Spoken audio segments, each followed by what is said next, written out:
Okay, hello everyone. Thank you for joining me today. My name is Majid Lodi, and I am a real estate broker here in Toronto and in the GTA market. I am so excited to be doing this webinar today. Before I break down exactly what we're going to be speaking about, because it's going to be broad, but I do want to stay focused. I am very passionate about what I'm going to be discussing today. I do tend to go on a tangent sometimes, but I'll do my best to stay on track. Before I get started, I want to thank everyone again for joining us today or joining me today. You could be anywhere in the world right now, but you're here and you're learning about real estate investments, and that truly means the world to me. Um, at this point, I also want to introduce my guest and my co-host, Tyler Walbourne, who is a portfolio manager at REC Canada. He is a fellow realtor who has tons of knowledge, and both of us together will share it all with you today.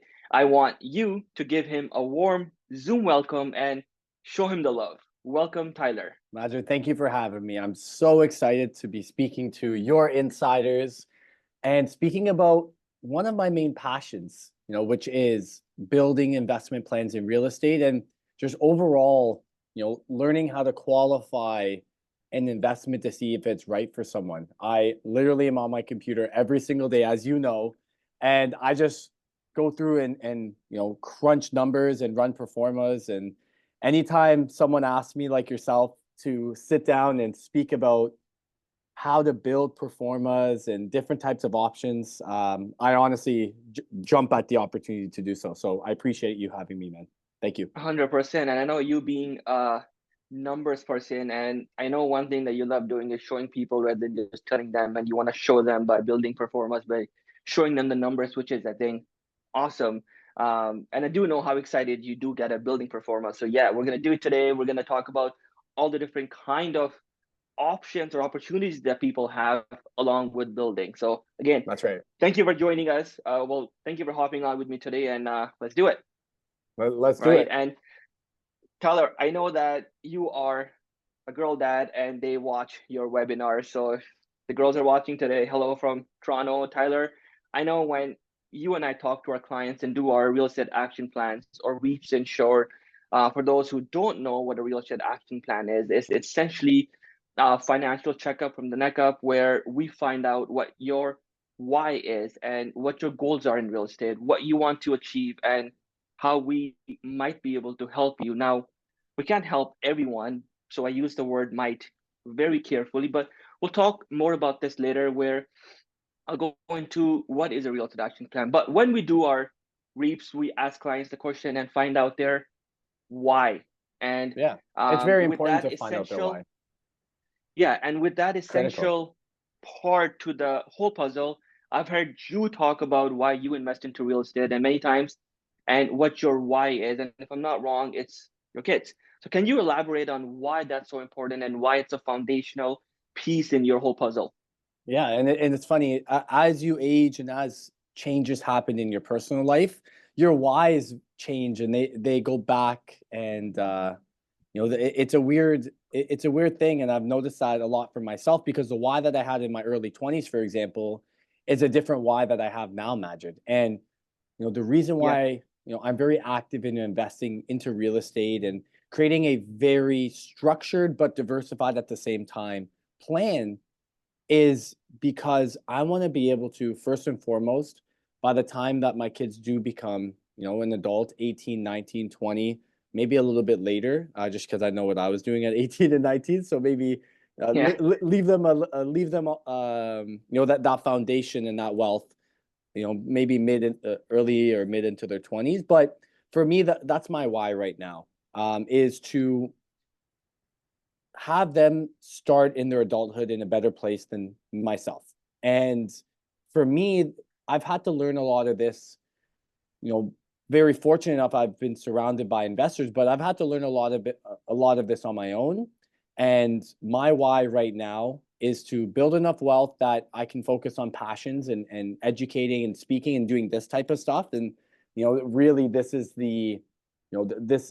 one of the things that I love doing, which is speaking and having these types of presentations, Majid. But, my other why really is just having the kids be in a better spot, as I said, than when I was 18 and 19, and just showing them that there are so many opportunities and possibilities, but you always have to have your money working for you. And that's very important. I agree. I It's agree not 100%.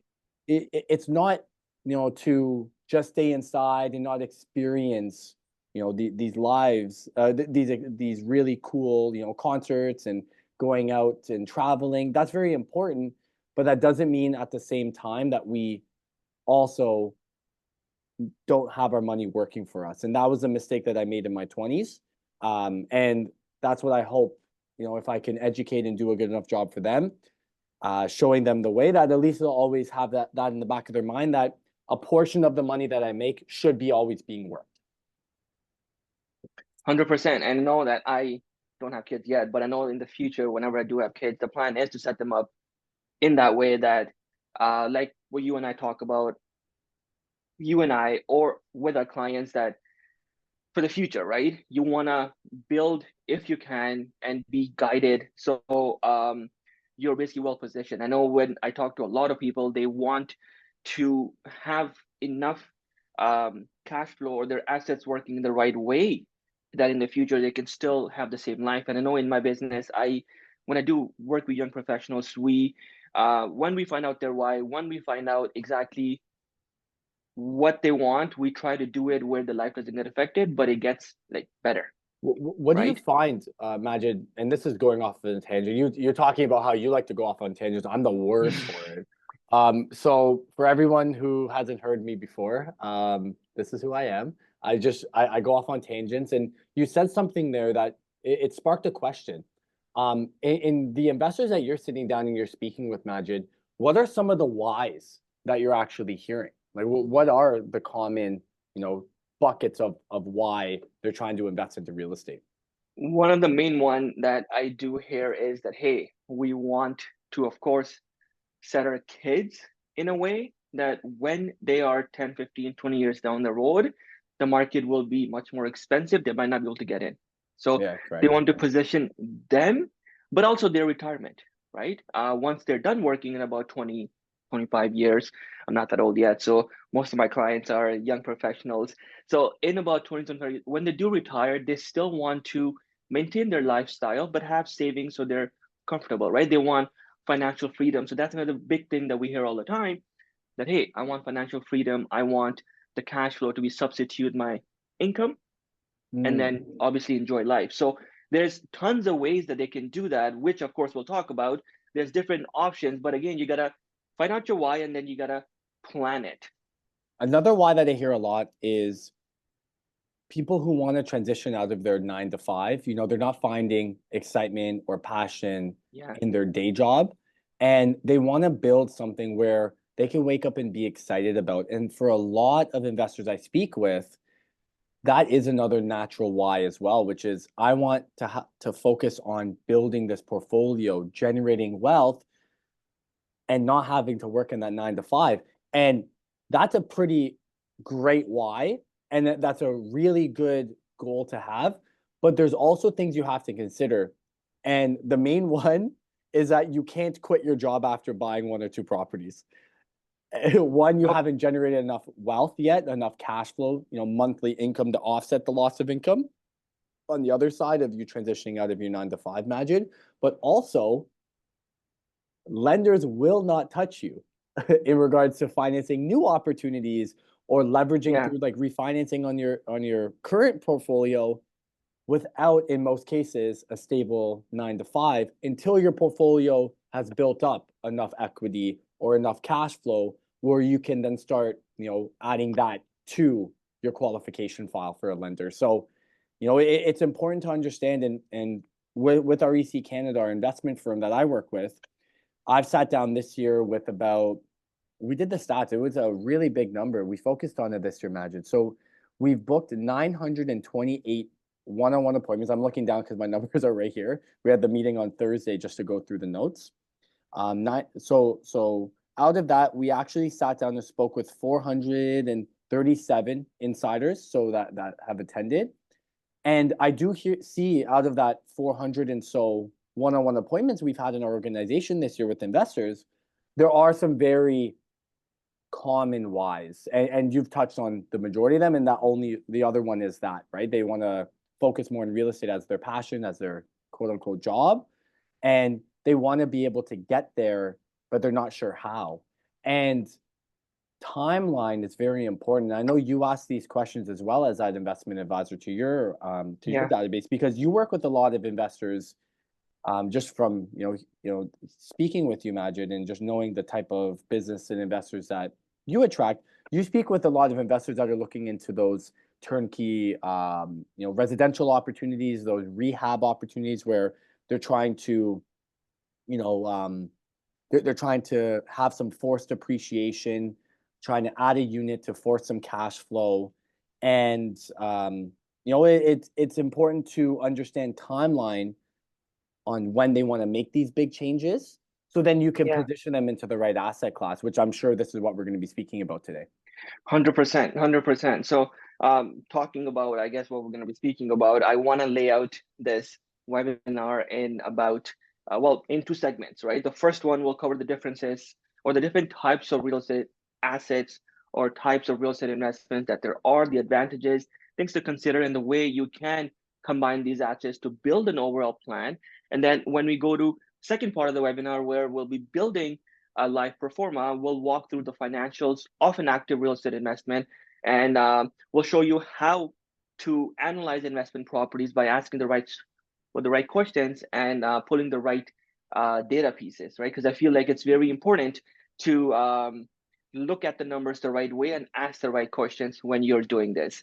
At the end, we'll also have a question and answer session, where as I go through the presentation, if you have any questions, please feel free to drop them in the chat, and I will be monitoring it throughout. I'm looking forward to answering all the questions that you'll have. And don't hesitate to ask, because if we were live right now and you were in the audience, you might feel shy about raising your hand. But just so you know that if you have a question, there's a very good chance that somebody else does as well. So ask your question, anything, and Tyler and I will do our best to answer, and then make sure that you leave today with some value that we'll provide, and then we can continue this chat after, and then hopefully build a real estate action plan for you as well, and figure out what your why is and help you achieve that. Yeah, Sounds good, Tyler? for everyone watching us virtual or live, as well as the recording on Majid's channel. First off, if you're watching it as a recording, make sure to subscribe to Majid's YouTube channel. Every little bit helps, and I know your mom likes that as well, Majid, when people subscribe to your YouTube channel, so that's great. But the main objective that Majid and I wanted when we were brainstorming this topic is we want to make sure that for everyone watching, they leave the webinar with a little bit more foundation on the types of opportunities in real estate that are out there. And we're going to be going through active and passive opportunities and different asset classes within those two categories.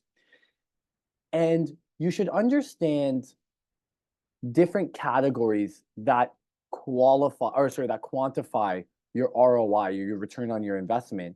And through the Proforma discussion, when we actually go in, show you a live example of how to break down a Proforma and how to look at a listing and to see if it's right to actually go and explore that specific option. There's a portion in that Proforma called the 4 ways to win, which goes and breaks down the ROI for all active investments. And we want to make sure that everyone leaving this webinar today understands what is out there, not what is right for you. I think that Majid will help you do that after the webinar.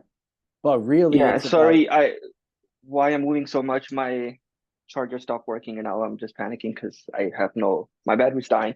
Anyways, my charger's still not working. Tyler, keep going. Listen, man, anytime that I can just get to stage and talk, that's all I want to do. So, no, but as I was saying, the reality is that, Majid, there's so many opportunities out there. And this webinar today, the whole focus on it is to just really break it down in very simple terms, just so everyone can understand it. And I'm looking forward to doing both those segments with you, man. 100%. I'm Still struggling with the charger, but we'll figure it out. All right. Let's go to the first section, which is turnkey residential investments. When we're talking about turnkey residential investments, that includes single family homes, duplexes, triplexes. The typical traditional investment property, usually you'll need about 20% down if you're purchasing this as an investor. With a turnkey investment, you'll either be assuming the tenants or purchase the property vacant. But both options have their benefits. So if you assume the tenants, you'll have immediate cash flow.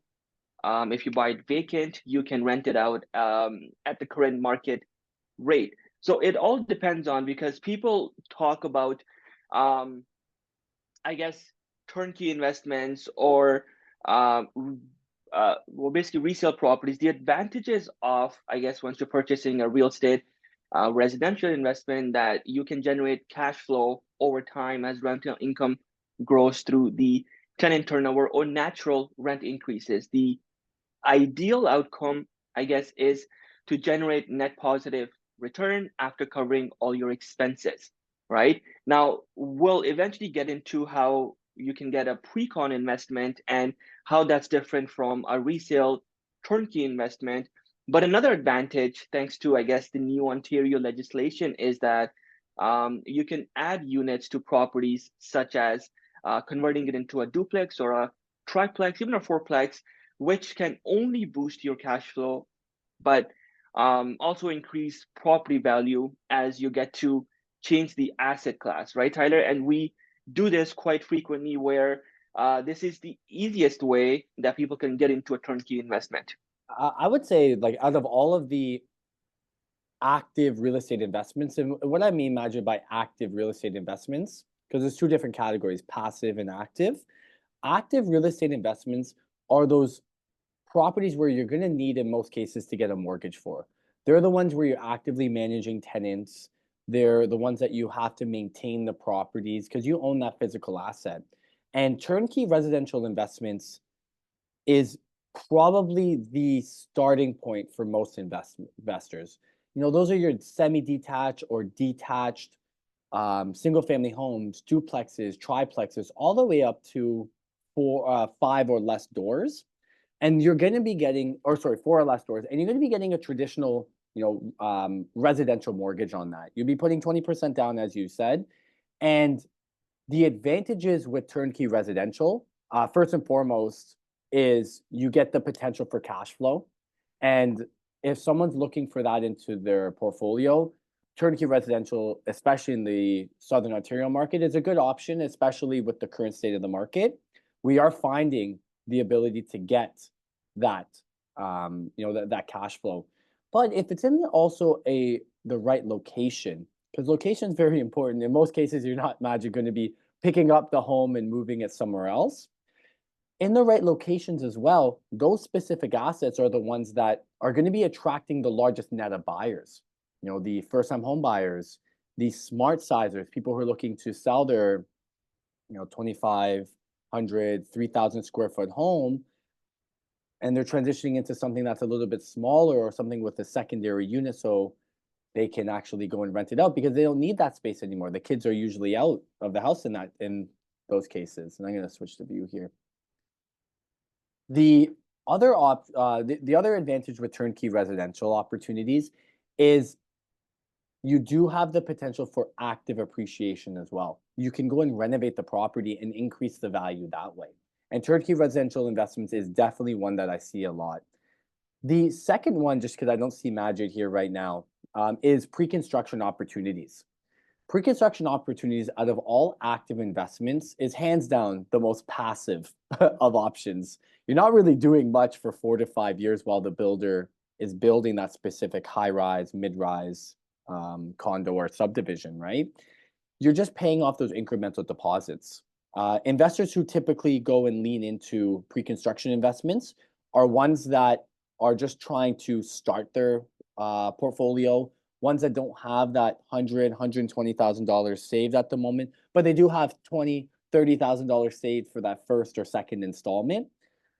Other groups of investors who like pre-construction opportunities are ones that are a little bit older, ones that don't really want to manage properties, ones that are very busy with their lifestyle, with their current 9 to 5 job, and they don't really want to worry too much about foundation errors, roofing problems, managing groups of tenants. You're just in most cases just managing one family or a couple, group of friends. It's very easy.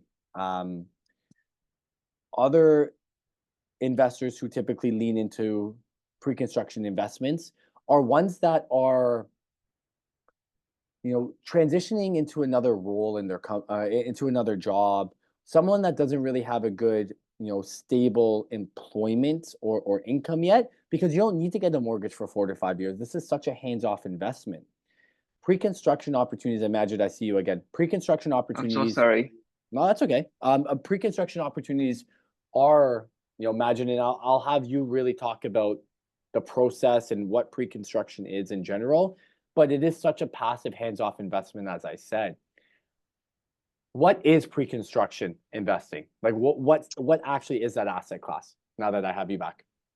Yes. Again, sorry, I just had to move around and fix. But anyway, so pre-construction, I know over the last few years, pre-construction has been like the main thing that people have been talking about, and obviously have invested, made money from it as well. But pre-construction is when you purchase directly from a builder before the property is completed. The goal is to enter as early as possible so you can take advantage of the low prices, and as the builder builds and there's more phases, the price will eventually go up. The advantage, or I guess the biggest advantage that we talk to clients about or investors, is that the required capital is spread over several years compared to the resale or turnkey investment that we just talked about, where you need 20% or 30%, depending on your financing, right away. But on the pre-construction side, you sometimes see these deposits that are stretched over 2 years, 3 years, 4 years. So it could make sense Especially for now. somebody. Yeah, yeah, 100%. And they have basically stretched it, and they also offer incentives. So it depends on where and what you're buying on the pre-con side. But the beauty, I guess, which Tyler and I always talk about, is that pre-construction investment also offers forced appreciation, right? So as the developer raises prices over time, your property value will grow even before the project is complete. And this works better in areas where they're revitalizing the area, or they're building new projects near transit infrastructure, which only boosts the property. But I think this type of investment is very hands off. So while the builder is constructing the property, you don't have to deal with tenants, you don't have to deal with property taxes or maintenance costs. However, once the property is complete, you'll need to find tenants. And if you're using this as a rental, um, you will have to deal with the HST portion, which we can get onto. But if you compare the pre-con side to the resale side, the pre-con side is very hands-off for the first bit, right? And it could be a very good option for young professionals who love this approach because they don't have to actively manage the property. They don't have to go out there and maybe shovel the snow or cut grass, right? But what I also want people to understand is that, or I don't want people to come shouting at me saying that the pre-con route is bad right now, or the market is bad, or it's saturated, right? So what I tell people with any investment or anything generally in real estate is that there's a lot of options, right? Just as in the pre-con side, there's a lot of projects out there. So you have to basically pick and choose. Not every good project is a good investment, but you have to see what suits you and build your performance. And And the I love that you performer that said that. will, I love that you said that, Majid, because with pre-construction, what the ways that I actually go and qualify the actual specific opportunity, there's 3 different pillars I look at, and when I speak to investors about, and those 3 pillars, first and foremost, is location. We can't pick up the building and move it somewhere else. Location is critical for all investments. Location, location, location is what they say, imagine. But with yeah, pre-construction, essentially, it is critical to find the right opportunity. yeah, And one of the main reasons why it's critical to find the right opportunity is because of the time and investment. Naturally, because it's going to take 4 to 5 years to build, if you're getting in at the pre-construction first access time, you're essentially tied to that location for at least five. You close on it, hold it for another year, at least 6 to 7 years. And Yeah. in a location, what we need to see, first and foremost, we need to see some revitalization happening. We want to get in as early as possible to an area that has massive plans of change. We want to see the potential for population growth within that 1 kilometer radius of that specific building.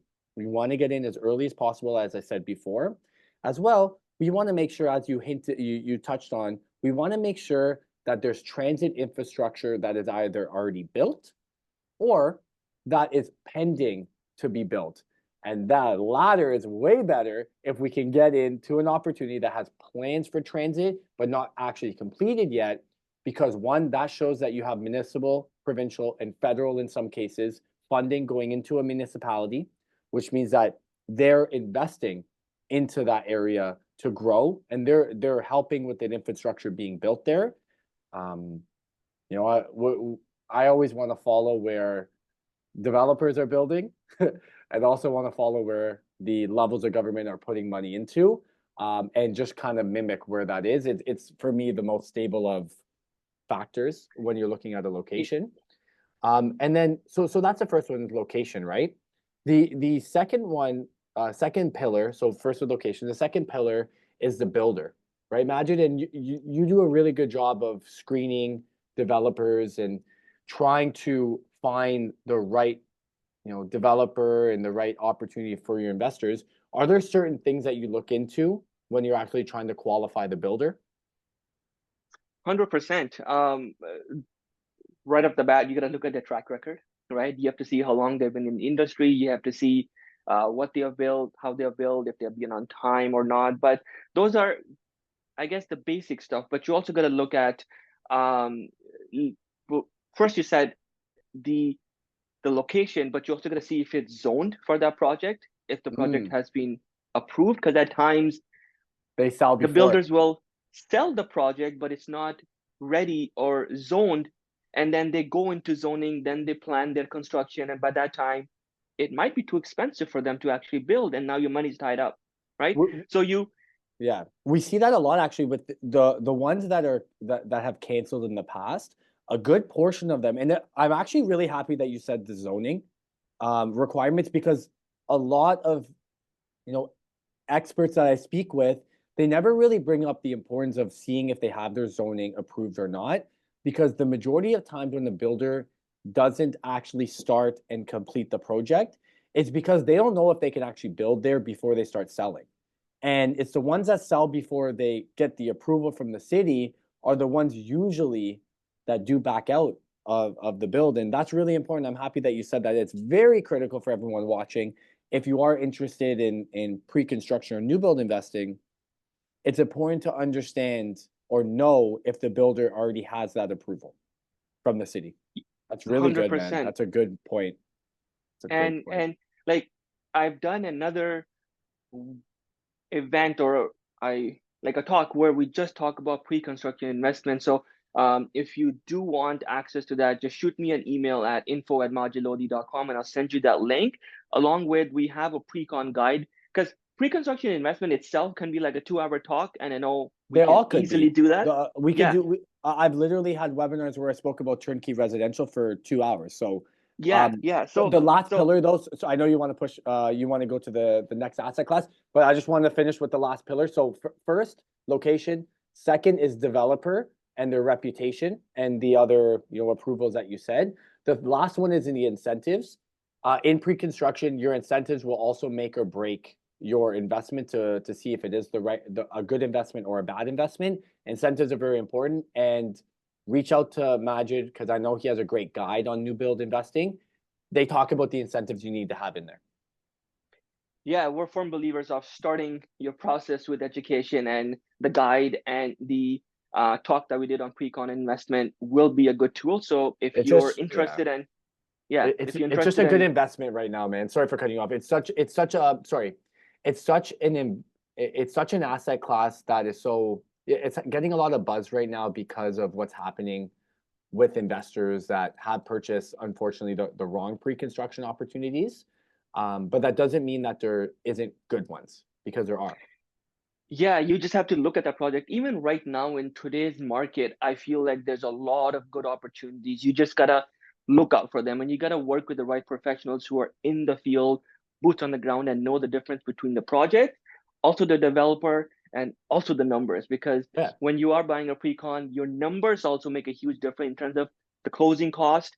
So there's so many factors, right? But in interest of time, we'll move forward. But definitely, if you guys have any questions, put them in the chat to begin with, and then we can continue the chat. But moving forward, commercial real estate investment, which is another option for people to um, invest in. So commercial real estate involves purchasing properties such as retail, warehouses, or industrial buildings. Commercial properties do require a larger down payment, typically 30 to 40%, but the best case would be 30%. I would say you're looking at about 35 to 40% for this asset class. So when people are investing, you got to look at how much money you want to play with. So if that's 15%, 20%, 25, 30. So based on that, you'll eventually find out which asset class you can invest into, right? Every asset class is right, but it depends on first what you're looking for. And then based on your scenario, we can advise, okay, well, this is what fits your budget or scenario. But when investors, why investors actually like um, co- commercial properties, firstly, it offers flexible lease terms compared to when you're doing resale, turnkey, or a condo. Your lease terms are quite stern. You have to go based on the RTA, and you do a 1 year lease. Compared to when you do a commercial lease, you have flexible lease terms and high cash flow potential, right? Unlike residential leases where it's 1 year, but they're not as customizable. So, but what I also, Tyler, talk to people is that when you're doing turnkey residential investments, or when you're doing a condo or a multiplex, because people always got to live somewhere. Mm-hmm. But when you're doing a commercial investment, you don't really need, or well, like it's a good asset class, but compared to residential, you always need a place to stay. But you maybe don't need a place always for business, right? You could maybe work from home. So that's one way to basically look at the difference in the asset classes. And we got a question in regards to, are we supposed to see a screen or PowerPoint? I do have a guide that does kind of highlight this. You want me to share my screen with this so people can actually Yeah, read while we speak? Okay, let me share my yeah. Go screen. ahead. And in regards to, while I have this loaded, commercial investments, and you can kind of couple that, Majid, with multifamily as well. Yeah, which is the next topic. So yeah, we can Yeah, a lot get of in and investors out. wanna jump into those types of opportunities because of this. And let me know when you can see it, Majid, just because once I share it, I won't be able to see it. Can you see my Yep, screen? I can see it. Okay. Yep. So with active commercial investments, like we can see the advantages here. And these are the advantages the majority investors want to see. Potential for higher cash flow. Can I mark it up? Let me see if I can mark it up.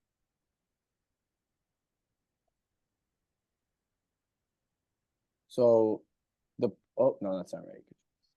The potential for cash flow. That's okay. So the potential for higher cash flow, more stability with longer lease terms. As you said though, as well, one of the advantages is the tenants, especially on the commercial side, they don't follow the residential tenancy laws in Ontario, which is very tenant, you know, focused, or very Yeah, it's they're skewed it towards the favors, tenants and not the yeah, landlords. Yeah. exactly. And you don't have that as much, obviously, as much as commercial investments. In some cases, like if your commercial tenant doesn't pay their lease, you can take it They're back. out. You can get them out in 30 days. So you have a lot more control there on the landlord side, as well as the negotiation power. And I circled that there because you have the ability to create really unique deals for yourself, because this is this is not your traditional home. There's a lot of construction that you can negotiate in. There's a lot of lease back terms. There's a lot of potential, but it isn't right for everyone.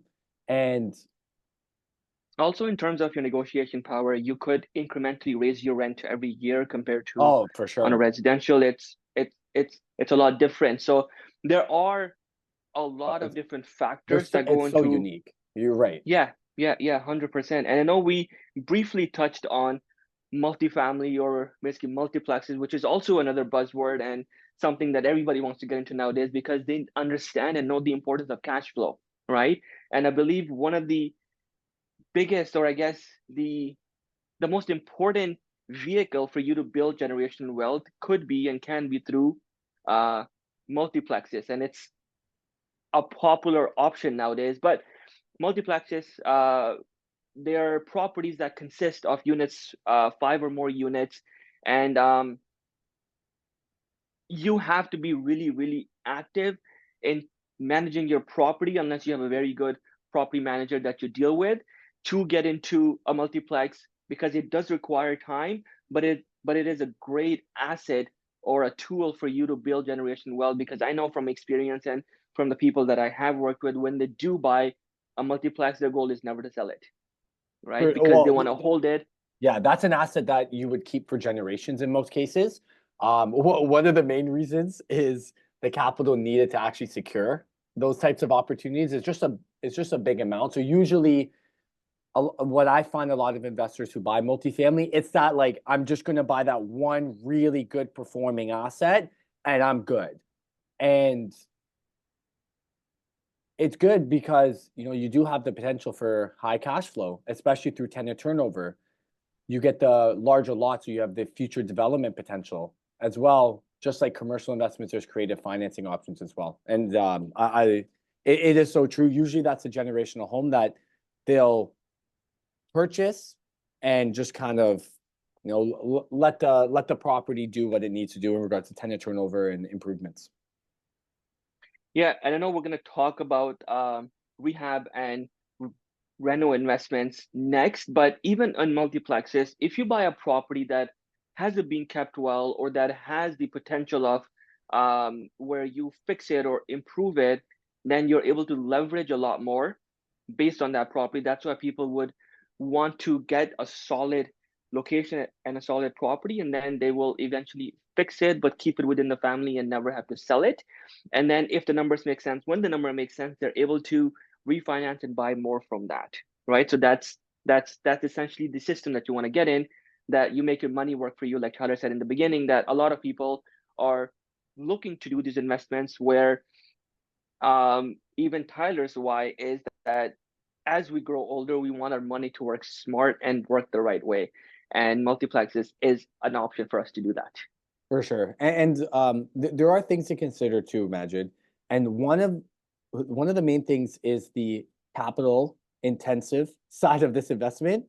You have Yeah. a larger purchase price, a larger down payment percentage, as well the actual maintenance of the property. And sometimes some of these renovations are very costly. Like if your heating system goes, if your roof goes, if it's shared laundry and you're in three washers, for some reason break around the same time, these Yeah. are very expensive renovations. And it is not right for everyone, especially at the beginning. And that's a big part of the conversations I have with investors. I want to understand what types of assets you want to get into in the future. And you want to get into multifamily because of the potential for cash flow, because of the larger lots and the potential for future development plays. I get it, and I totally agree. But can we get you there in 5, maybe 7 years, and focus more on some of these lower cost of entry types of opportunities like turnkey residential, pre-construction, rehab opportunities first, and then we can start looking at some bigger types of opportunities once you get that snowball effect with value appreciation and compound return through time. Then we can start looking at some of these bigger ones because capital intensive and the financing challenges really means it's not right for everybody. Yeah, and you mentioned you mentioned a point where um I lost my train of thought. You talked about so when we talk about rehab properties or renovation properties, what I know some people have done, and again, when you're working your system, when you're making a plan 5, 10 years down the road, you could eventually land onto multi-family, but you would use the renovation or rehab properties as a kickstart, get your capital, and then eventually get into multifamily. But multifamily is you work your way up to it, like we talked about, that eventually you build a plan, right? You do a long-term plan, and then once you get there, you hold it. But going forward onto or moving forward onto rehab and renovation investments, which I believe again, Rehab. Yep. yeah. This is something that I basically got into like 10 years ago. As soon as I got into the industry, first year actually, five 5 months into the business, and I found myself, I guess, just stumbled upon an opportunity where I had the opportunity of gutting a whole condo and redoing it. And this is like I had no idea what to do, but it was very good experience as soon as I got in the business because I learned from it, Oh, so right? so And so so you're good at swinging the hammers then, breaking yeah, walls. Yeah. Nice. It Let's was go. it was fun, and the whole like gutting the whole condo. It was quite scary because I'm like, what if somebody messes up something? Because when you're doing a condo renovation, there's a lot of moving factors because you have to comply with the management and the like all the laws and rules and everything. So it was quite scary, but I mean, at the end, it turned out to be great. But fixer uppers, when you are buying a property that needs significant work, like finishing a basement, upgrading kitchens, you add value through the rent, the renovations. And this kind of investment, when you do get your hands dirty, you're banking on active appreciation, right? You're hoping that when you find a property that the numbers make sense, there's a lot of other factors that also have to fall in place so you can make the investment work. The And for everyone who biggest doesn't know thing, the term active appreciation, essentially is what is the value of the home after you do the renovations to the property? So what's that lift? And that's active appreciation.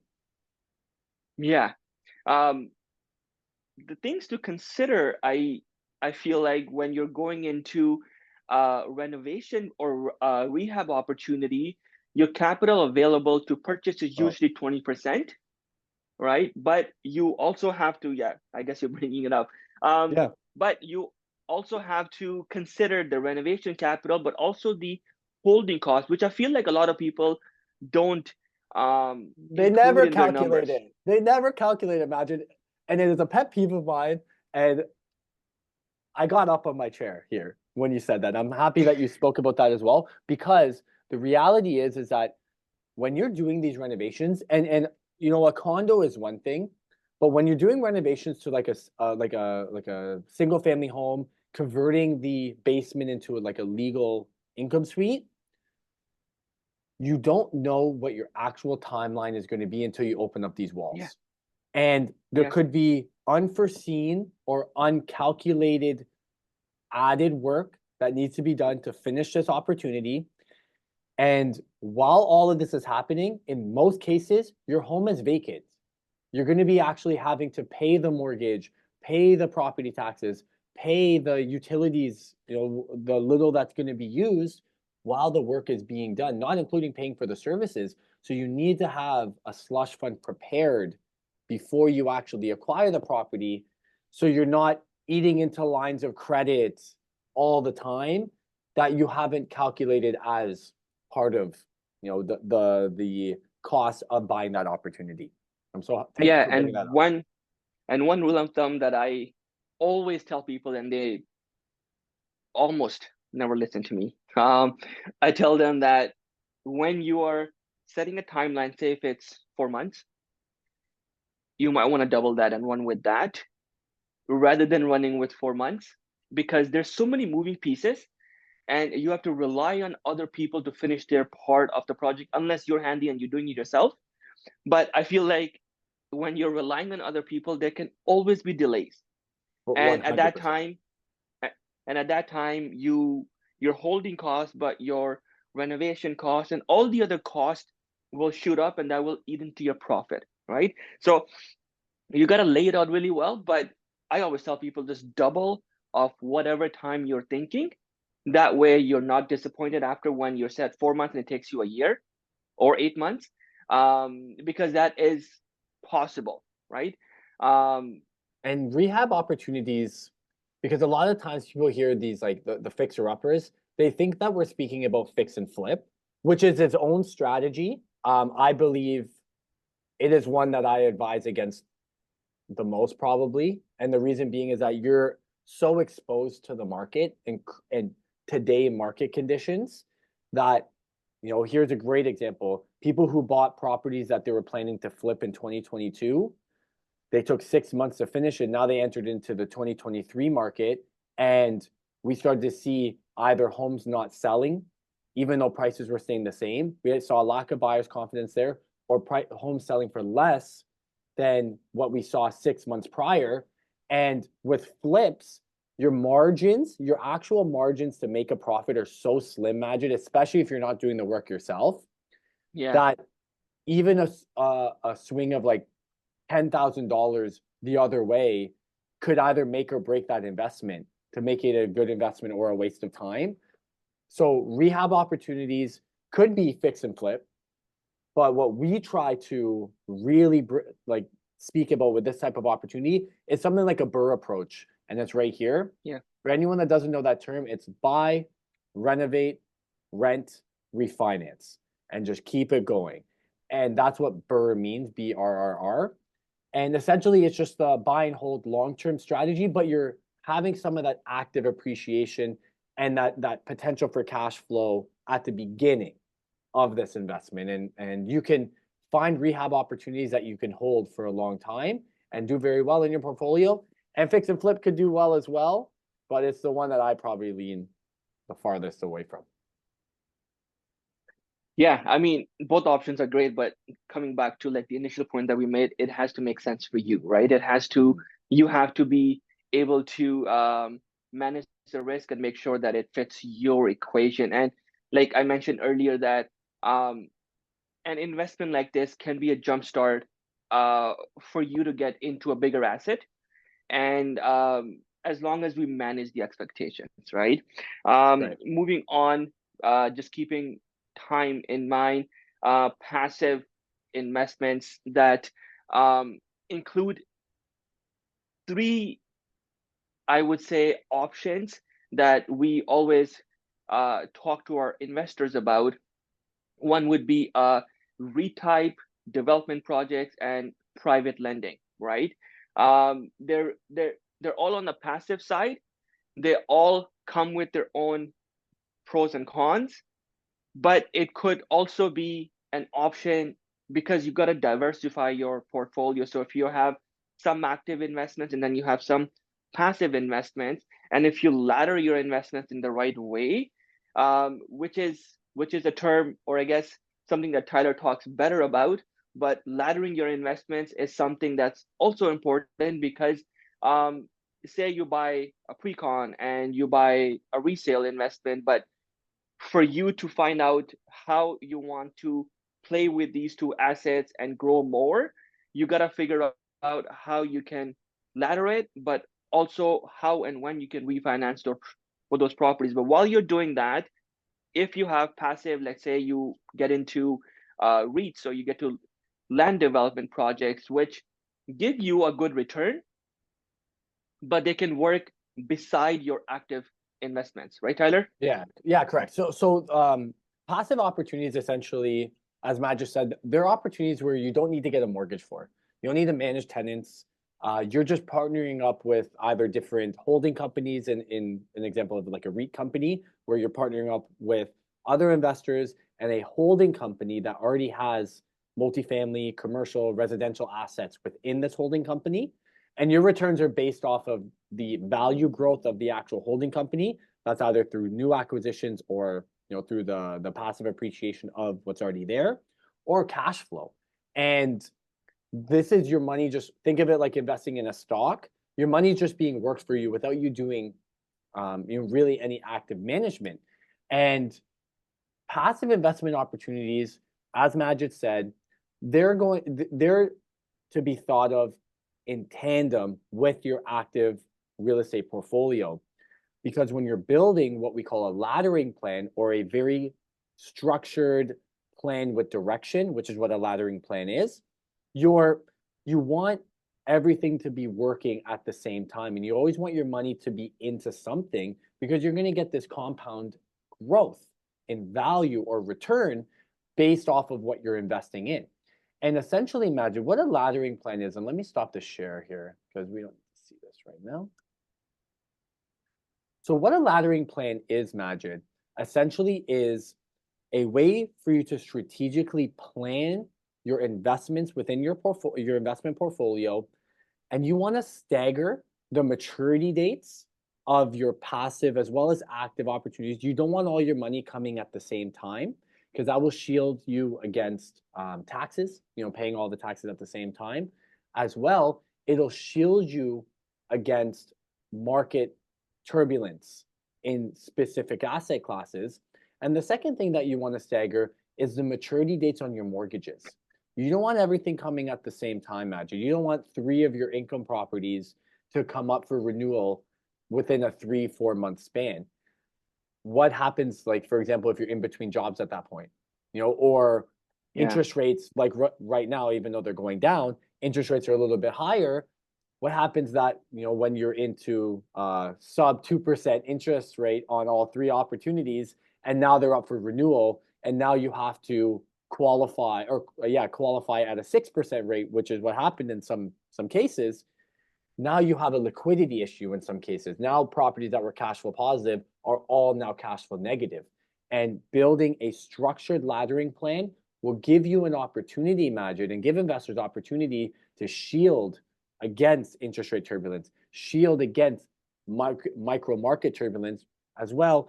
It'll give you an opportunity to actually really think about, when do I have to leverage certain assets to keep investing? And let me see if I can whiteboard this for a second, because I'll just spend a few minutes doing it. But let me see if I can whiteboard this. Just 1 second. Oh, hold on. I shared the wrong screen. I want to share a whiteboard. Can I do a whiteboard? Do you know? Oh, yeah, I can. So let me share a whiteboard for a second. Can everyone see this here? Yep. Okay, so let me go and grab. This is the first time I'm doing this, so let me see if I can.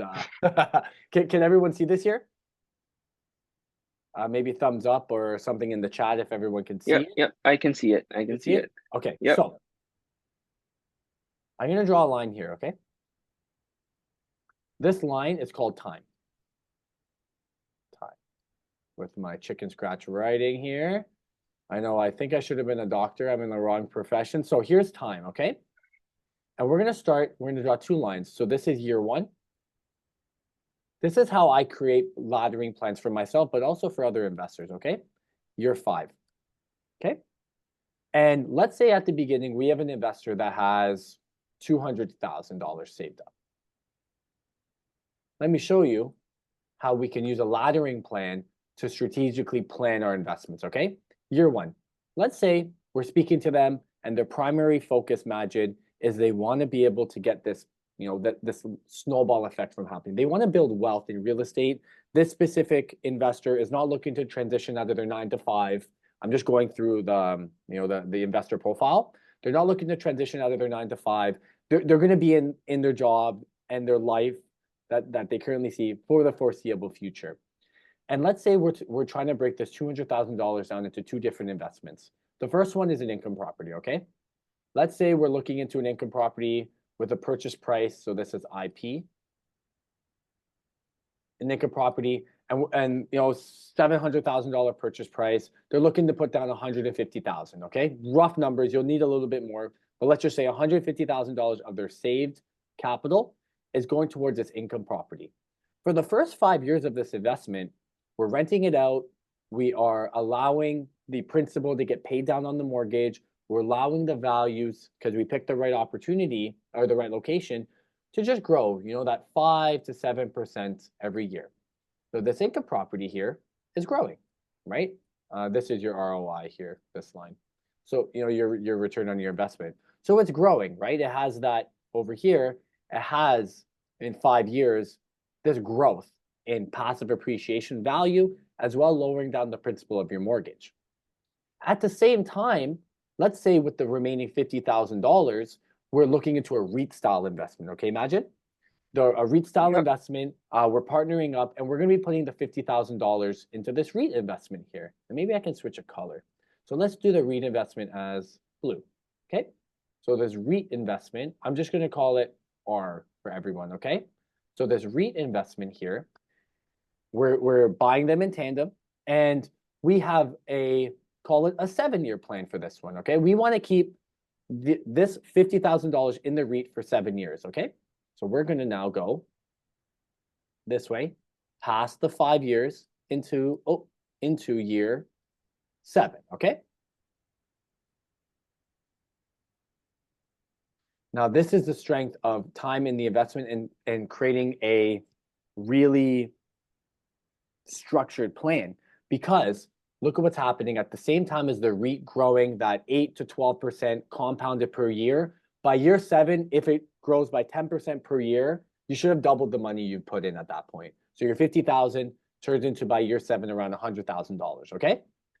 At the same time, this income property in 5 years, we're not touching the growth, through a refinance of equity. We're not touching anything in regards to the cash flow. We're just letting it work itself. We're getting tenant turnover. We're offsetting some vacancy with some of the money we have saved up from the cash flow. But look at the strength of this. So by year 5, if it grows by 5% per year in passive growth, we've at this point doubled the money that we put in. So what do? What we can do, Majid, is we can refinance a property. We're taking away a little bit of the growth here, right? Because we're taking some money out. And then now we can create at year 5 another income property. We can create, okay, let's use another color. We can maybe at this point buy a pre-construction opportunity with the growth. And so then we're allowing this to grow, right? Up until it's ready by year 5, so year 10, right? And this, because we haven't sold the asset, is sure, we've eaten into some of the equity, which we've created another deal, but now we have more time for this to grow as well.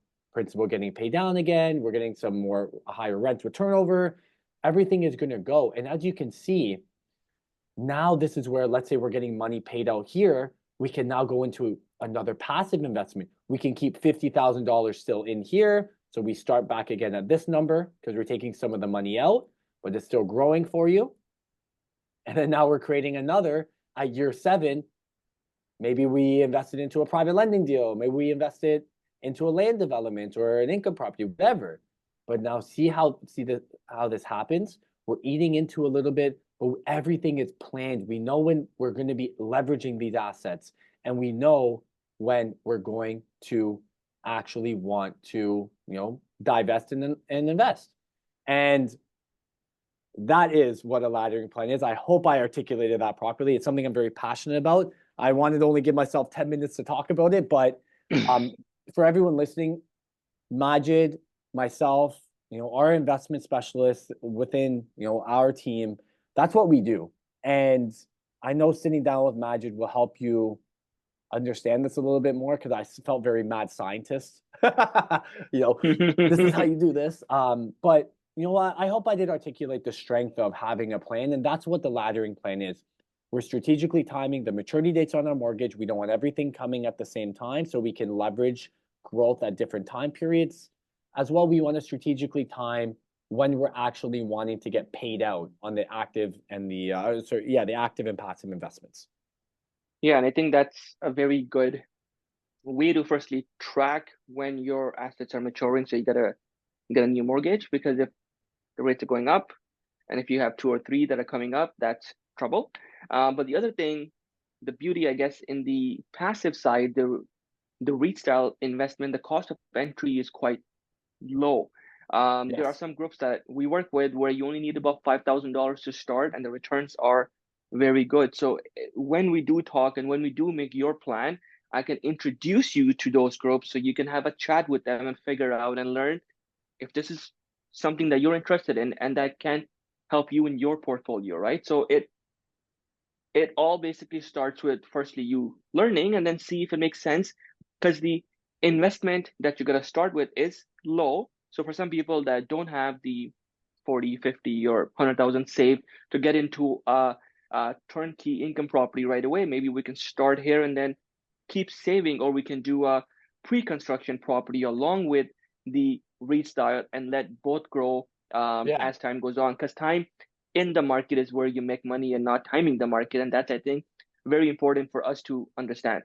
Well, look at this, this very perfect example of building a real estate investment plan. Imagine is this specific investor started with 200,000, and that is a lot of money saved up, but a lot of the times if you're starting to get into it, you're using leveraged assets anyways, Yeah, either a refinance or you've sold a property and you have some money kind of saved up. But look what happened, right? That's a strength of time in the investment. That's why I'm not a big pusher or believer of flipping, is because of the time in your investment, your $200,000 by year one, you had two opportunities there. By year seven, you've now created four opportunities with the $200,000 that you've invested in without you having to sell anything. And that's the strength of understanding what's out there, what your risk tolerance is, what opportunities and locations you want to get into, and sticking to your plan for a long term, 10 years. Don't day trade real estate. If you want to day trade, go look you into can't. go buy a You, Tesla stock and day trade that. You do not day trade real estate. It is a get rich slow scheme. Coupling that with the tax incentives, it's the way long term I've seen investors truly build wealth. yeah, and but you gotta do it the right way. You gotta do it the slow way, but you gotta play the long game.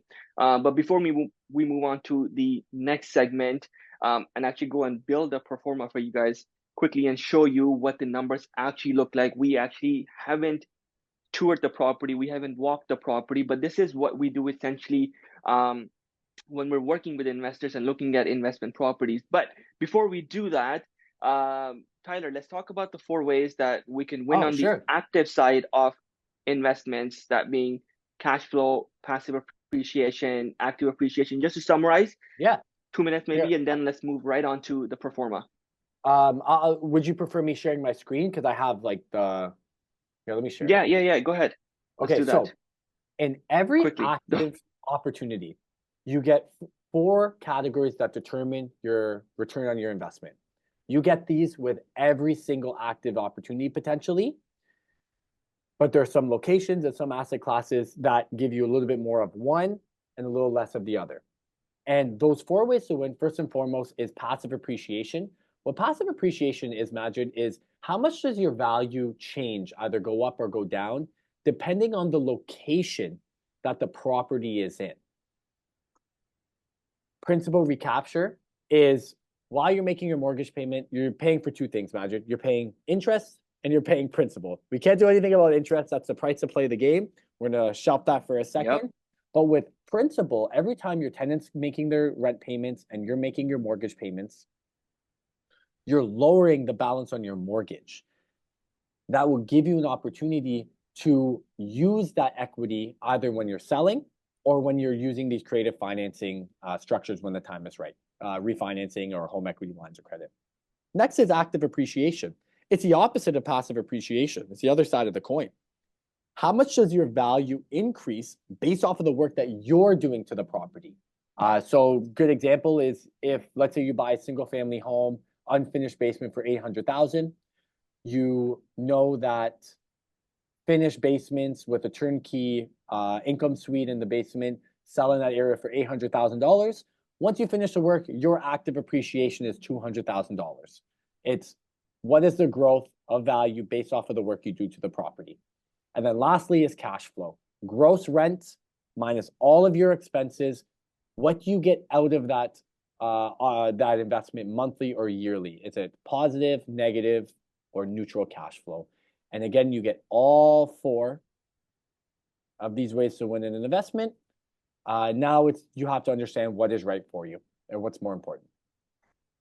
Yeah, the passive appreciation is essentially how the market is performing, and then the active appreciation is work you're putting in the property, and then what value that brings, right? So um, these are four ways to win, but along with a lot of other factors that you also have to look at, right?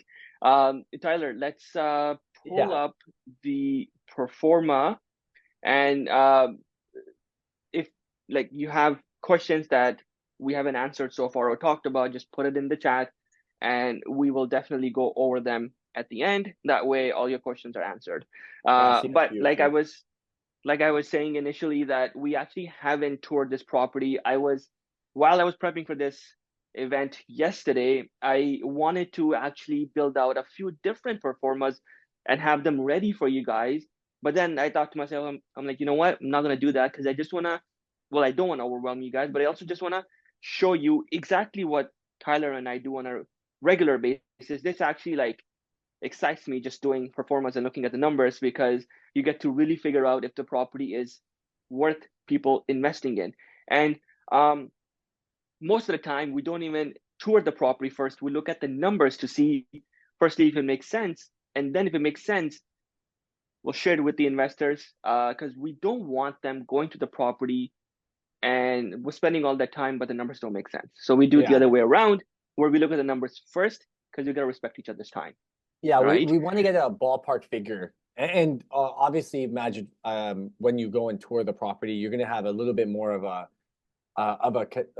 concise performa, a more accurate performa. It's more of a, is it worth us even seeing the property? Is Yeah. usually when I would use this. And I know you do this as well, Magic, but I use this for everyone listening. I use this Performa, the same one, for the last 10 years, and I have more advanced Performas. But to actually understand very quickly if it's worth seeing the property or exploring the opportunity or not, this is what you need. It is the simplest, but most down to the point of should I see this or should I not see the opportunity performa that I've ever seen. And everything is calculated for you. These formulas are already in there, and I'm really happy that Majid is sharing his performa today. Majid, I feel like, and I remember you saying that everyone watching live or the recording, they can also get a copy of this, correct? Yeah, 100%. So that like I want to give it away that way. You guys can also use the same tool that I use to see if the properties make sense.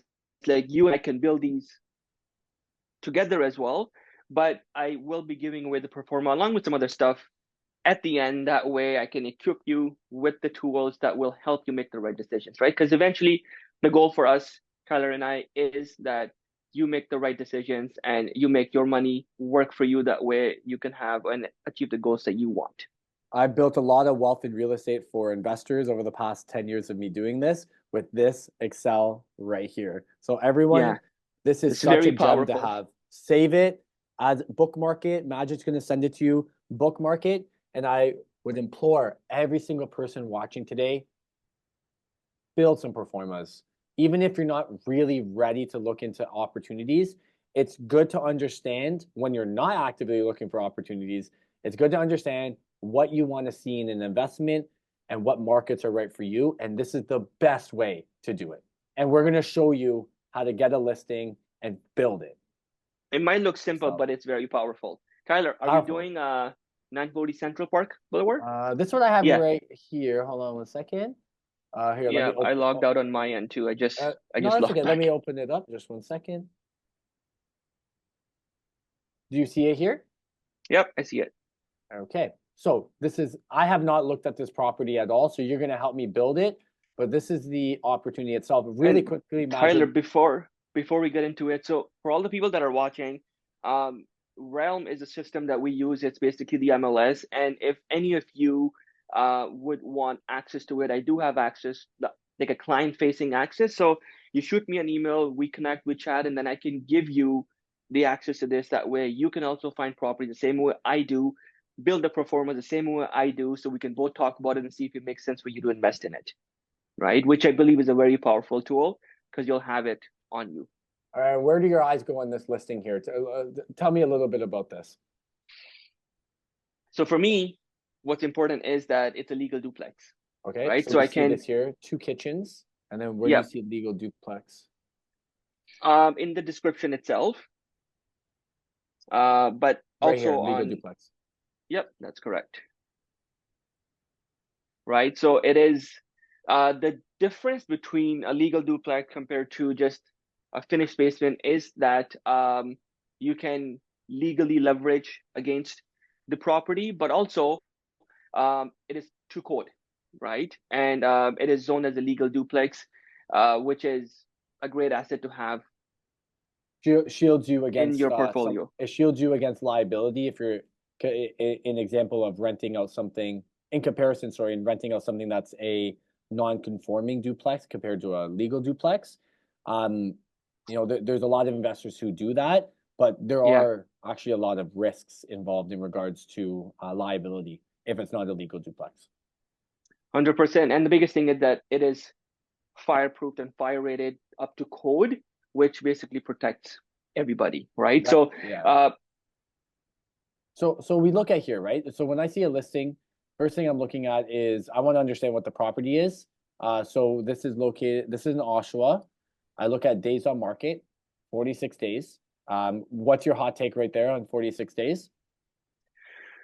um, market right now, as we see, it's taking much longer for properties to sell. So days on market, we know that there's some negotiation power for us as buyers on this property, depending on what the sellers are looking to do and what the situation is, Yeah, right? if we Um, had this conversation in 2022, what would tell me here is that they priced it wrong in regards to it being on because we weren't seeing detached properties, legal duplexes sit for in this long. Oshawa last even 10 days on the market. So Yeah. 46 days is just the market right now, but that's the power of the current state of the market on a buying standpoint is for 10 years, Majid, I've worked with hundreds of investors and toured properties, negotiated on their behalf, and most of the time, you can have a plan in the last 10 years, you can have a plan in place. You can tour the property, do an inspection before the offer date, have the offer prepared.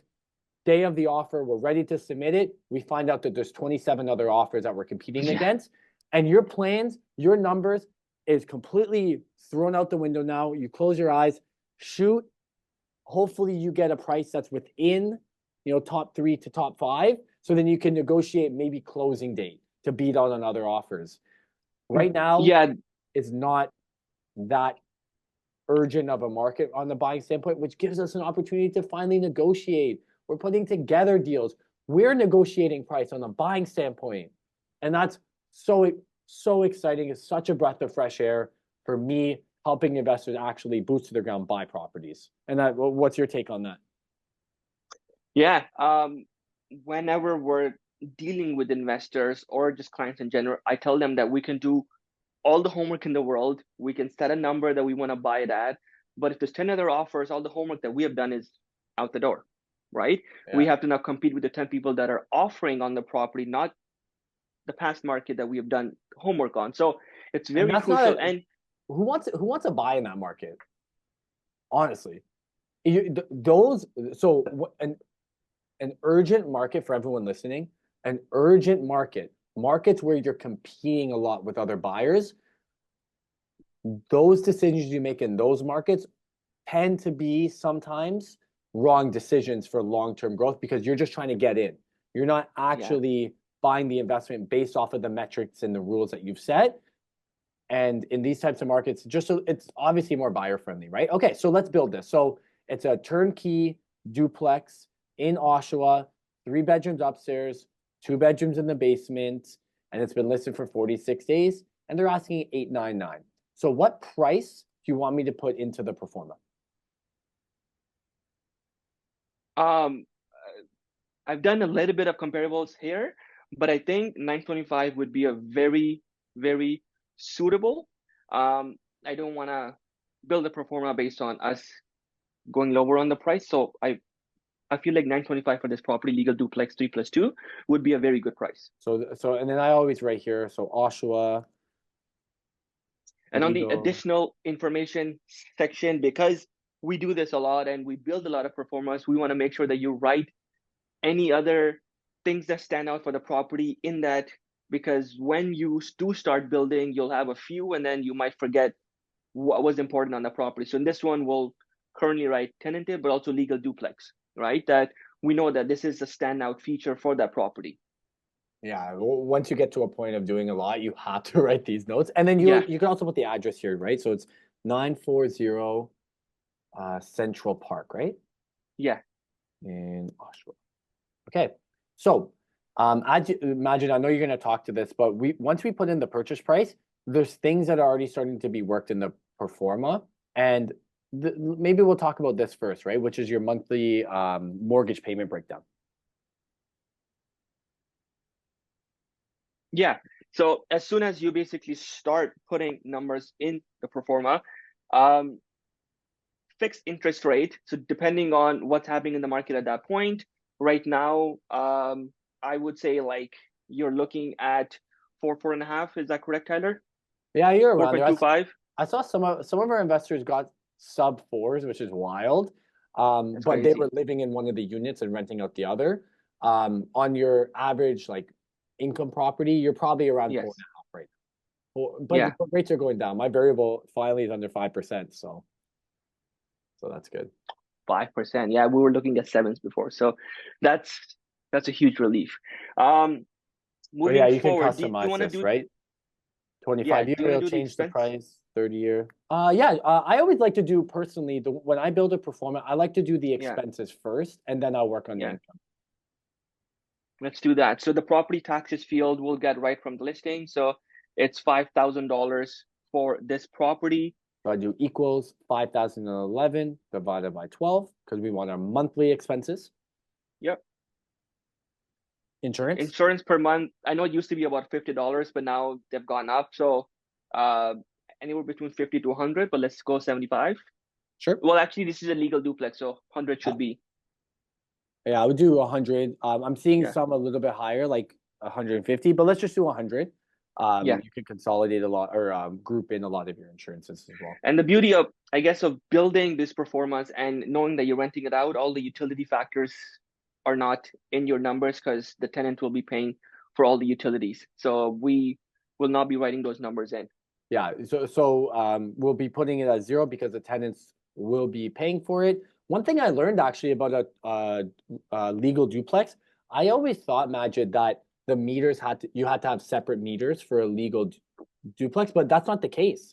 I learned that recently, No, so no, interesting. not you choose to do it. It's better. So when we're building legal duplexes, well, I advised the owners or the landlords to do it because it makes life easier after, because both tenants just pay their own utilities. Otherwise, you have to split it 60/40 based on like how big the units are. If it's 3 units, then you split it 3 ways. Yeah, But otherwise, you would just split it, and they would all pay their own bills. They would all be having their own accounts. So it just makes it easier. But if that's not the case, legally, you don't need to have separate utilities. But if you do, it's great. But over here, it we was very won't be. interesting. Yeah. Okay, and then we have common utilities. When would you use that one? Common utilities. Common utilities. So if um if you have your condo, and actually no, the condo fees are there, I would use the common right? utilities more when you're doing like a multifamily opportunity. And this isn't the right performer actually for multifamily. You have another one as well We actually, yes, yes. I do as well.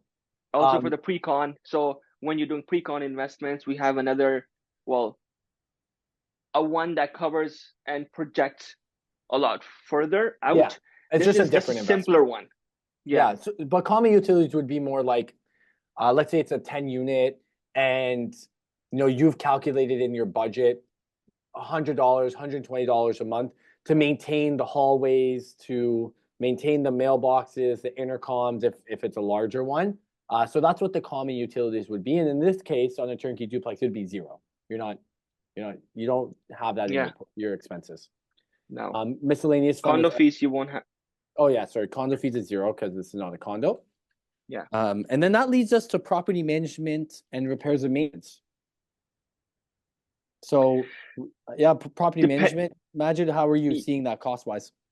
Yeah, so depending on, I guess, who you sign up with and how many doors you have, typically you're looking at about 8 to 10% per month, cost wise.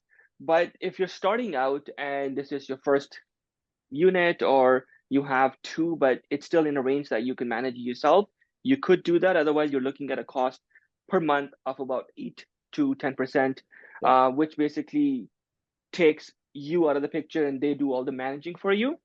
But typically, if it's your first or second unit, we tell people to stay involved if they're able to, and there is a management fee for that. Yeah, and Repairs, it's always good also, like especially with your first investment. I always like to say like invest close to home, just so you can, touch, smell, feel the opportunity, but also you can understand how to run your business properly. Especially once you get a few properties, then you can transition into having, boots to the ground management. But for now, I always recommend if you can, try to do it yourself. It's gonna help in the long run build you that thick skin that we need to as investors sometimes. yeah, and repair and maintenance reserve. You want to touch that? Yeah, sure. So repairs and Oh, maintenance reserve is not a real expense, imagine. What that is a slush fund that gets taken from your gross rent, put into a separate account that will offset, damages or delinquencies to the property, roof, heating systems, foundation errors, hopefully not, but some that happens, wash and dryer, hopefully not. appliances, all of these things. Um, I definitely would recommend putting some money away every single month. 10% is very good if you have the ability to do so. But bare minimum, we need to see at least 5% of your gross rent put away for a rainy day. And as you can see, I'm just changing the percentage, but this isn't changing the dollar amount. That's because it's based off of this cell right here, which is your gross rental income cell, this one here. Once you put like, let's So say, $10,000, 10% of that is $1,000. It calculates automatically. in offshore right now, Yeah, just what for are the rent, rents because now? we're in that tab right now. For the basement, you're looking at anywhere from about, I would say, 1,500 to about $1,700. Okay, That's basically the range. So I think it's safe to go with $1,600 right in the a middle. month. So I put Yeah, for everyone watching, I'll do equals 1,600, and then I'll hit the plus button. And then what's and the then for the upper? top, it's a three-bedroom. You're probably looking at anywhere from about 24, 25, 50 to about $2,600. I think 2,500 right in the middle would be a good number to go with. And I'm smiling. You know why I'm smiling?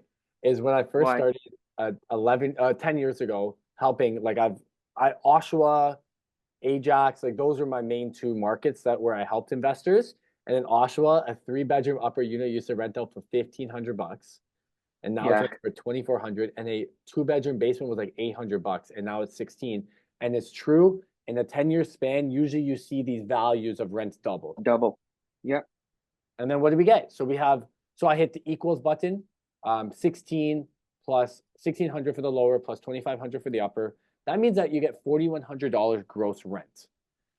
You get a 2% vacancy. Oshawa has less than a 2% vacancy, but let's be conservative. We always want to be conservative when we're running our numbers.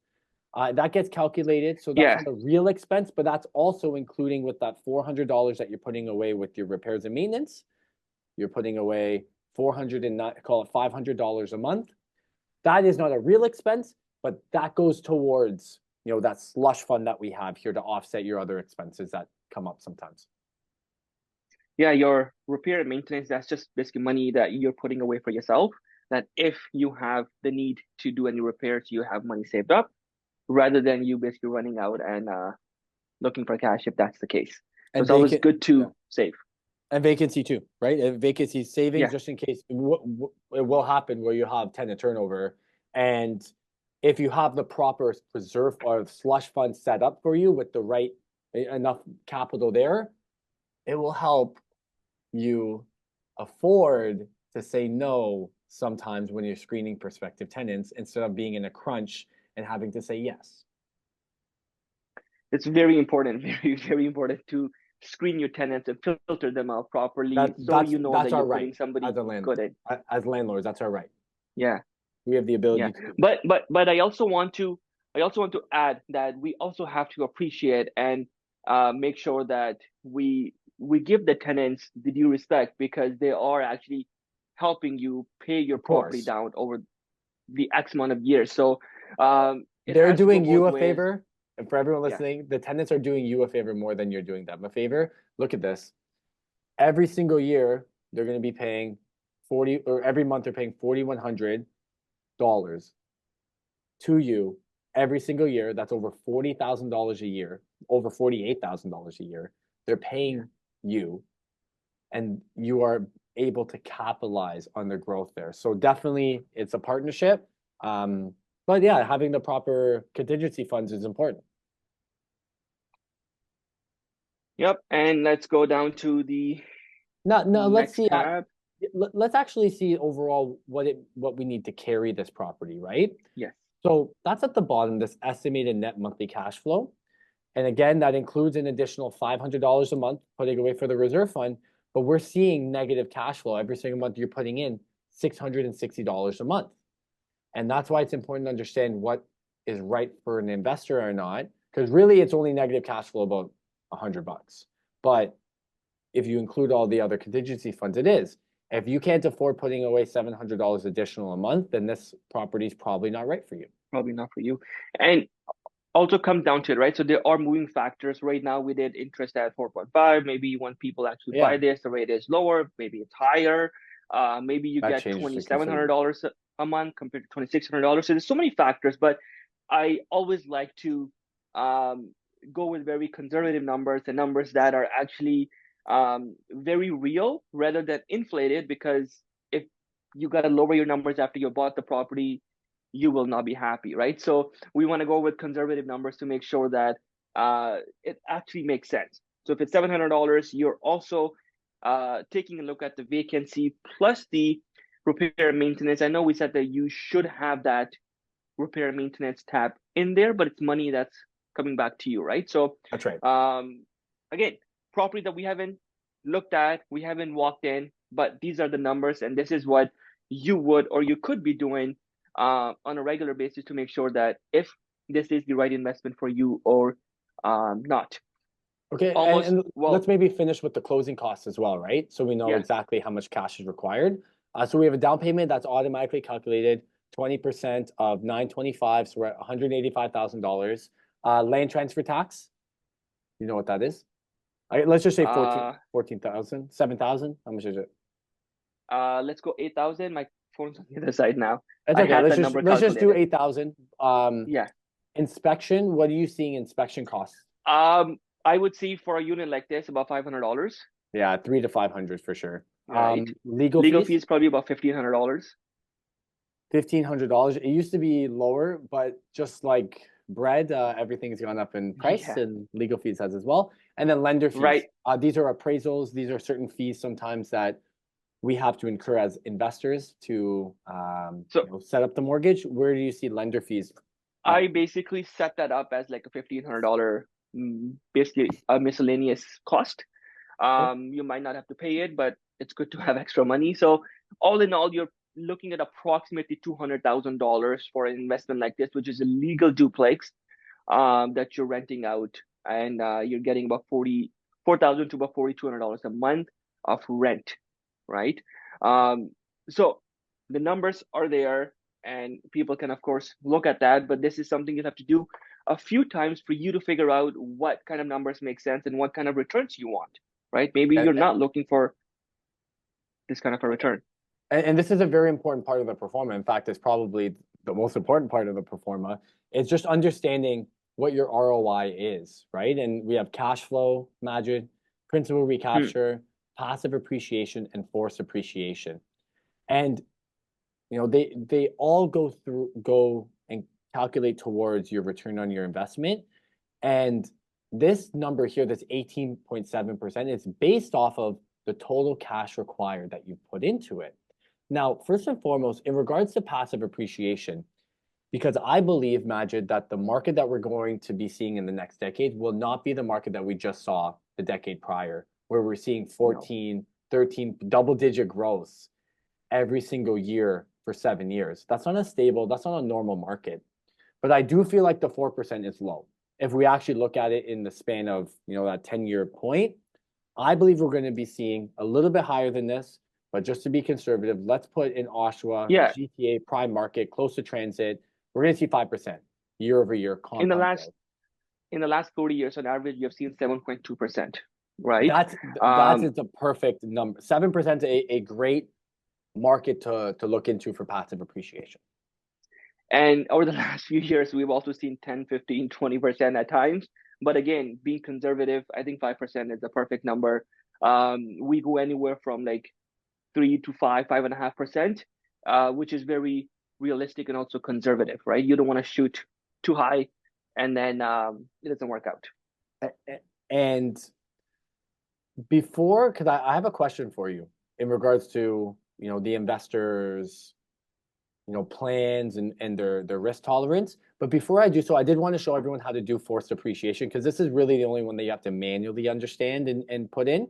So let's say, for example, this wasn't a turnkey duplex, but we know that if we can finish the basement, we're going to be getting a $200,000 lift in value. And it's going to cost us, how much does it cost to renovate a basement? Very rough numbers, Majid.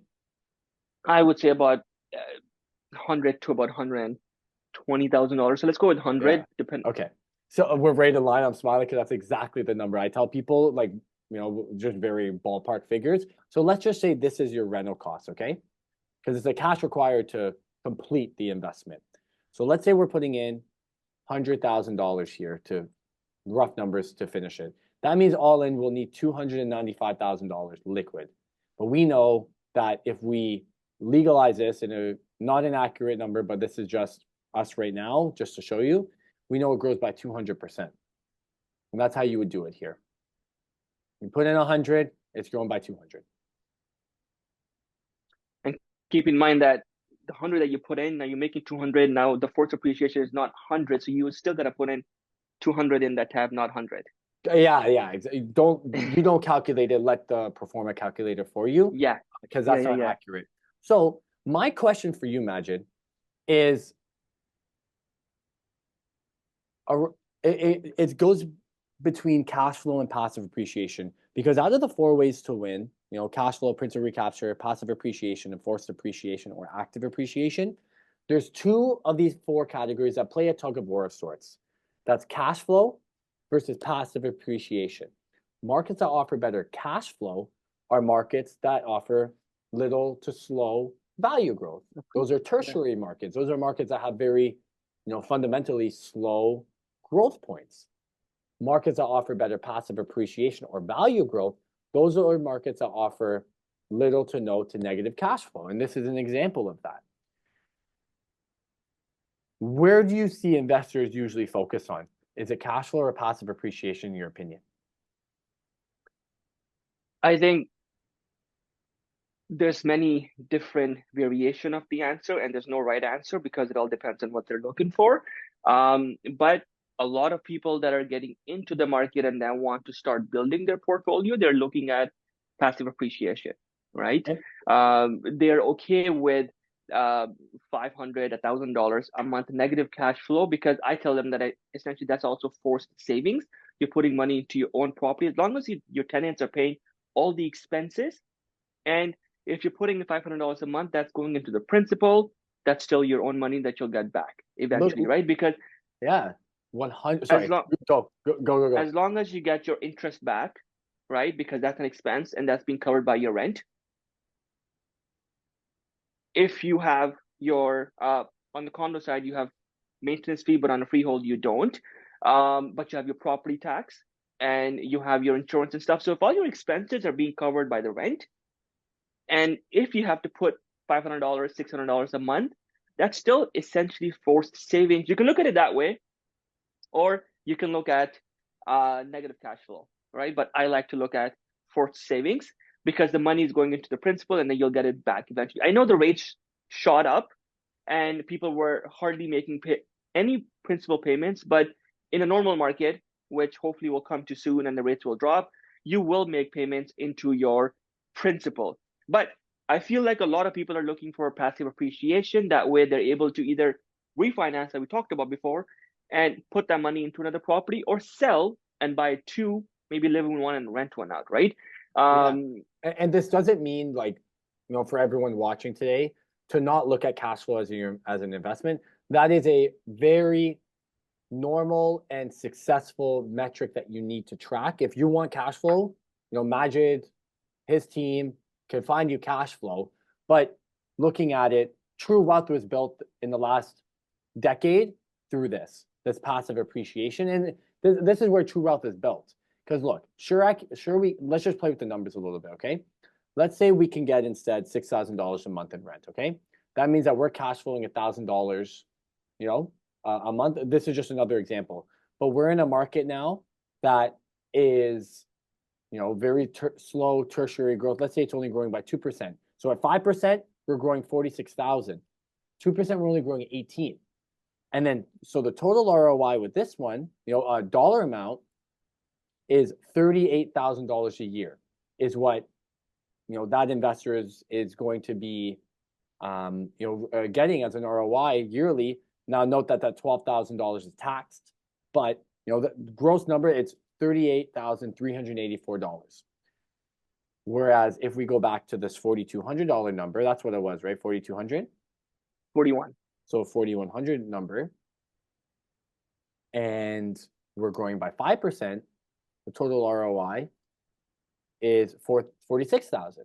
So in this case, the investor, if the market does perform at 5%, the investor who purchased the asset in a prime market or a primary market is going to bode better in regards to that year-over-year return in this very Yeah, but you also got to keep in mind that if you are getting cash flow, let's say $1,000, with the other scenario was $6,000 in rent, you are making cash flow, but it's still appreciating. But you gotta calculate that a little bit different because you're getting $12,000 or whatever in cash flow, and then the 2% appreciation, right? Over here, where you're getting negative cash flow, but you're getting $46,000 in appreciation. So, again, they're all game, different. right? It's what you want to get out of your next investment is what's important.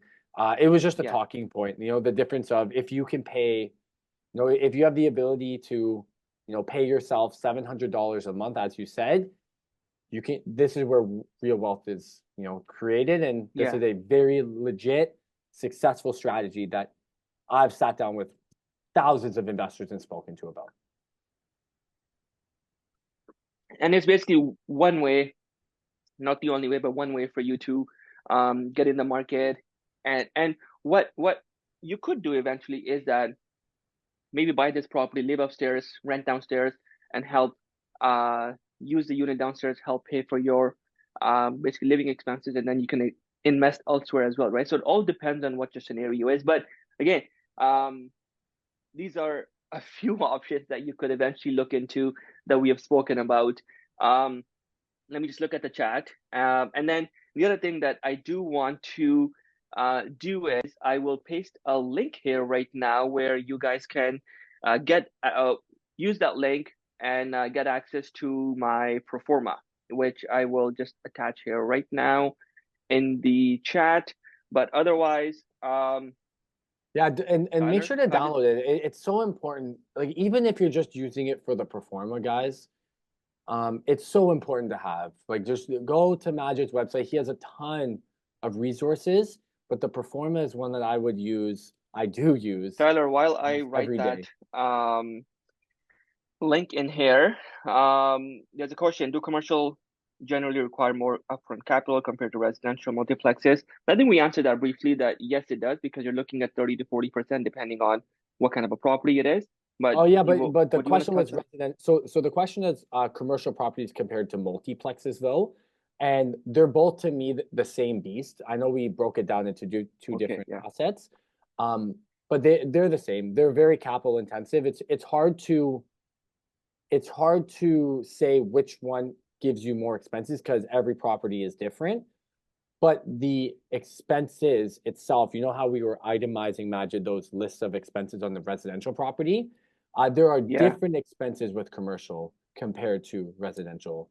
Um, like for example, commercial has TMI, taxes, maintenance fees, and insurance. Insurances are higher compared to multiplexes in some cases, depending on what type of commercial property is compared to like industrial versus retail, right? Um, Secondary, when you're actually going in and trying to find commercial opportunities, the inspections are different as well. You have to do a phase 1 and a phase 2 inspection in some cases. That's for multiplexes, that's for commercial properties, as well as land development opportunities. And let me tell you, the capital that's needed to screen Do the opportunities, inspections.